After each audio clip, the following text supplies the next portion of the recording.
There's a certain kind of woman who walks into a room and without saying a word leaves men uneasy, not because she's rude or domineering, but because she's fully herself. She's confident, self-assured, and unshaken by external validation. And ironically, the more authentic she is, the more some men seem to shrink away. Because her presence exposes something most people never talk about: the unconscious fears lurking in the male psyche. Carl Jung called this the power of the Animus-driven woman, and understanding her reveals startling truths about gender, power, and the shadows we all carry. This isn't about blaming men or labeling women as intimidating. It's about psychology. The truth is, many women who naturally embody strength, independence, or deep self-awareness unknowingly trigger primal reactions in men, not because they're doing anything wrong, but because society has conditioned men to see those traits as a threat. Jungian psychology explains why, when a woman is fully integrated, both strong and feminine, logical and intuitive, she disrupts the old stereotypes that once defined relationships. For some men, that's liberating. For others, it's terrifying. Today, we'll dissect why this happens. We'll explore Jung's theories on the Animus and Anima, how unresolved masculinity plays into this dynamic, and what both men and women can learn from it. Because at its core, this isn't just about attraction or dating, it's about evolution. The healthiest relationships thrive when both partners can stand in their power without fear. And if you've ever been called too much or felt inexplicably unsettled by someone's confidence, this conversation is for you. Carl Jung's groundbreaking work in analytical psychology introduced the world to the concept of the anima and animus, the hidden feminine and masculine aspects within each of us. According to Jung, every man carries within him an unconscious feminine counterpart, the anima, while every woman possesses an unconscious masculine dimension, the animus.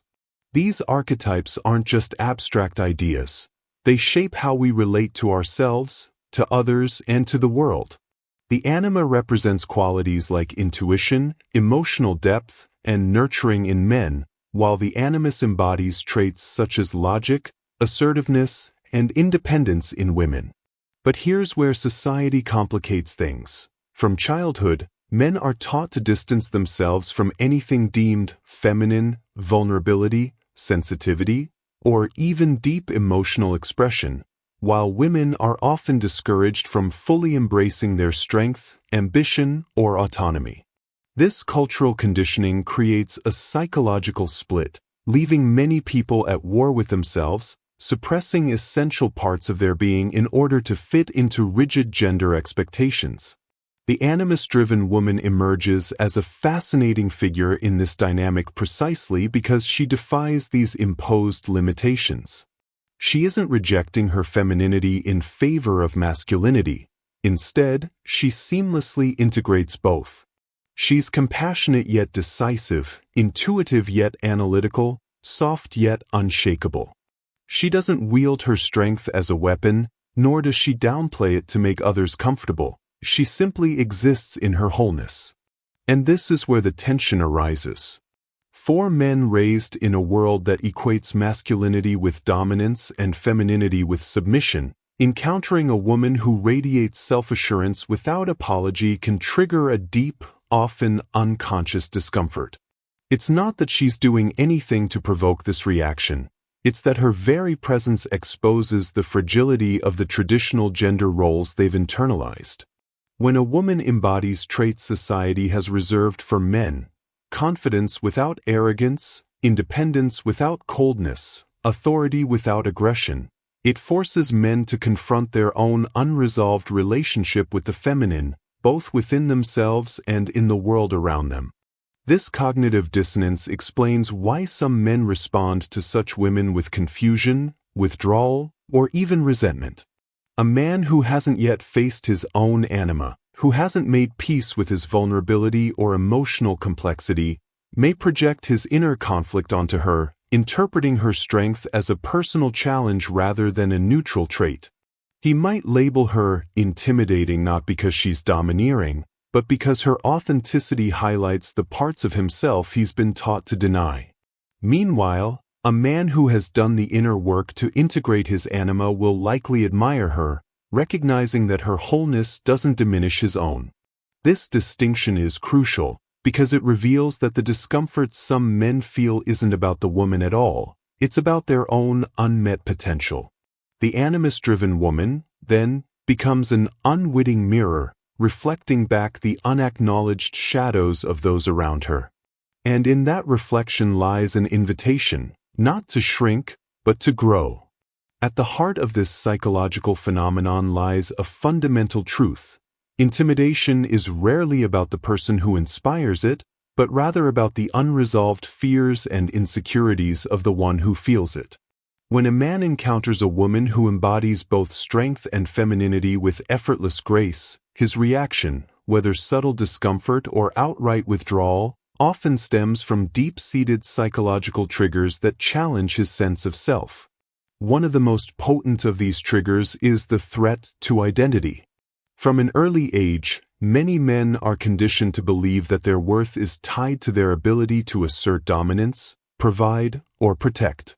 When faced with a woman who is not only self-sufficient but also radiates an unshaken confidence, it can inadvertently expose the cracks in his own self-perception. Her presence becomes a silent question. If she doesn't need me to be strong for her, then who am I? This isn't a conscious thought process, but an unconscious undercurrent that shakes the foundation of what he's been taught masculinity should look like. Another layer to this dynamic is projection, a defense mechanism where a man attributes his own repressed qualities onto her, then reacts to them as if they were her flaws rather than his own. If he has spent a lifetime suppressing his anima, his innate femininity, emotional depth, or vulnerability, he may unconsciously resent seeing those very traits expressed healthily in a woman. For example, a man who has been taught that emotions are a sign of weakness might misinterpret her emotional intelligence as manipulation or her assertiveness as aggression. In reality, what he's reacting to isn't her behavior, but his own disowned self. This projection creates a distorted lens through which he views her, turning her wholeness into a threat rather than a mirror showing him where he could grow. Then there's the fear of inferiority, a quiet but powerful force that emerges when a man's self-worth is tied to comparison. In a world that often equates masculinity with being the stronger one or the leader, a woman who is secure in her own power doesn't leave much room for him to play that role. Her self-assurance highlights what he may lack, not in a competitive sense, but in a way that makes his own insecurities harder to ignore. This is why some men retreat or become passive-aggressive in relationships with such women. It's easier to distance themselves than to confront the uncomfortable question of why her strength feels like a challenge to theirs. These psychological triggers manifest in real-world behaviors that many women recognize all too well. A man might dismiss her confidence as bossiness, or mistake her emotional stability for coldness. He might avoid deep commitment, not because she's lacking in any way, but because he senses, on some level, that a relationship with her would demand more self-awareness than he's ready to face. Some men even resort to subtle sabotage, withholding affection or validation to regain a sense of control. These reactions aren't deliberate cruelty, they're the unconscious tactics of a psyche trying to protect itself from the discomfort of growth. But here's the paradox. The very traits that unsettle some men are the ones that, in healthier dynamics, create the most magnetic and transformative connections. A man who has begun to integrate his own anima doesn't feel threatened by her strength, he's inspired by it. He doesn't need her to be less so he can feel like more. Instead, her presence becomes an invitation to rise to his own fullest potential. This distinction is crucial because it shifts the narrative from women are too intimidating to intimidation is a signal of where we need to heal. For the animus-driven woman, this means understanding that a man's discomfort is not her responsibility to fix, But for the men who feel it, it's an opportunity to ask, what is it about her power that feels so destabilizing to mine? The answer to that question is where real growth begins. The unintimidatable woman emerges from Jungian psychology not as a modern anomaly but as a timeless archetype, a psychological pattern that has manifested across cultures and eras in various forms. She represents the fully integrated feminine, one who has reconciled both her animus-driven strengths and her essential feminine nature without contradiction. In Jung's framework, she most closely embodies three powerful archetypes that together form a complete picture of her psychological presence. First is the queen, not in the superficial sense of dominance or superiority, but in her regal self-possession. Like the archetypal queen, she carries an innate authority that requires no external validation. Her power doesn't stem from controlling others but from complete sovereignty over herself. There's a stillness to her confidence, an unshakable knowing that she belongs exactly where she stands. This quality alone can unsettle those accustomed to women seeking permission or approval, as her very posture communicates that she answers ultimately to herself. The queen archetype in her isn't about hierarchy but about the quiet dignity of self-governance. Equally present is the wise woman archetype, the feminine counterpart to the sage. Her wisdom manifests not in what she proclaims but in what she perceives. Where others react, she observes. Where people rush to judgment, she understands. This creates a fascinating dynamic.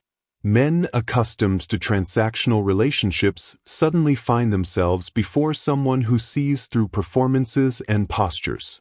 Her non-reactivity becomes a mirror that reflects truth, and for those uncomfortable with truth, this can feel like the most unsettling form of power. The wise woman in her doesn't need to argue or prove, she knows, and that knowing is enough. Completing this triad is the Amazon, the warrior aspect of the feminine. Unlike crude stereotypes of aggressive masculinity, the Amazon archetype represents protective boundaries, disciplined strength, and unapologetic authenticity.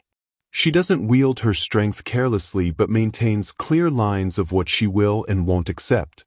This proves challenging for men raised on fantasies of conquest or control, as the Amazon cannot be dominated. She can only be met as an equal. Her boundaries aren't negotiable, her standards aren't flexible, and this immovability creates a gravitational pull that either attracts or repels based on a man's own integration. What makes this archetypal combination so potent are the key traits that naturally emerge from this psychological constellation. Most fundamentally, she doesn't seek validation because she operates from an internal locus of self-worth. This isn't the false confidence of posturing or bravado, but the genuine security of someone who has done her inner work. Her presence carries a paradoxical quality, simultaneously welcoming and uncompromising. She doesn't need others to be less so she can be more, yet she also refuses to shrink herself to accommodate egos. This creates an environment where inauthenticity cannot thrive. Men accustomed to social masks suddenly find them useless. Personas that worked on others fail to impress her. She engages with people as they are, not as they pretend to be, and this radical honesty can feel like exposure to those hiding behind facades. The unintimidatable woman doesn't do this deliberately. It's simply the natural consequence of her archetypal makeup. Where the queen establishes self-sovereignty, the wise woman discerns truth, and the Amazon maintains integrity, the combination creates a presence that is as magnetic as it is unsettling to unintegrated masculinity. Her power lies in this wholeness. She isn't just one archetype but the synthesis of several. Where cultural stereotypes try to fragment femininity into categories, virgin or whore, mother or seductress, boss or nurturer, she transcends these false dichotomies. She can be nurturing and formidable, sensual and serious, ambitious and compassionate, not as alternating masks but as simultaneous truths. This psychological complexity is what makes her impossible to categorize and therefore impossible to control through conventional means. Ultimately, the unintimidatable woman represents not just a personality type but a stage of psychological development. She's what emerges when femininity is allowed its full expression without suppression or apology. In a world still adjusting to this possibility, her presence serves as both a revelation and a reckoning, showing what's possible while highlighting how far we have yet to grow. For women who recognize themselves in this archetype, the most important realization is this: your strength is not the problem, it's a litmus test. The right man won't ask you to make yourself smaller to soothe his insecurities. He'll rise to meet you. This doesn't mean all men who initially feel unsettled are unworthy. Growth is possible, but it does require discernment. An insecure man will reveal himself through subtle cues, backhanded compliments, "You're pretty smart for a woman," negging disguised as humor, or discomfort when you outshine him in social or professional settings. He may resort to passive-aggressive control tactics, withholding affection, gaslighting, or suddenly becoming distant when you excel. In contrast, a secure man, or one doing the inner work, responds differently. He admires your strength without fetishizing it. He asks questions, listens deeply, and isn't threatened by your independence because his self-worth isn't tied to being needed. Most tellingly, he reflects on his own reactions. If he feels momentarily inadequate, he doesn't blame you. He examines why. These men exist, but finding them requires patience and an unwillingness to compromise your authenticity as bait. The paradox? The less you contort yourself to manage men's egos, the more you attract those who genuinely match your energy. For men, attraction to such women is often the psyche's nudge toward growth. If you find yourself simultaneously drawn to and unnerved by a woman's confidence, that tension is gold. It points to where your shadow work lies. The discomfort arises because she embodies qualities your anima wants you to reclaim, perhaps self-assurance, emotional depth, or unapologetic boundaries. Resistance to her is resistance to your own evolution. Start by asking, what does her strength stir in me? Envy?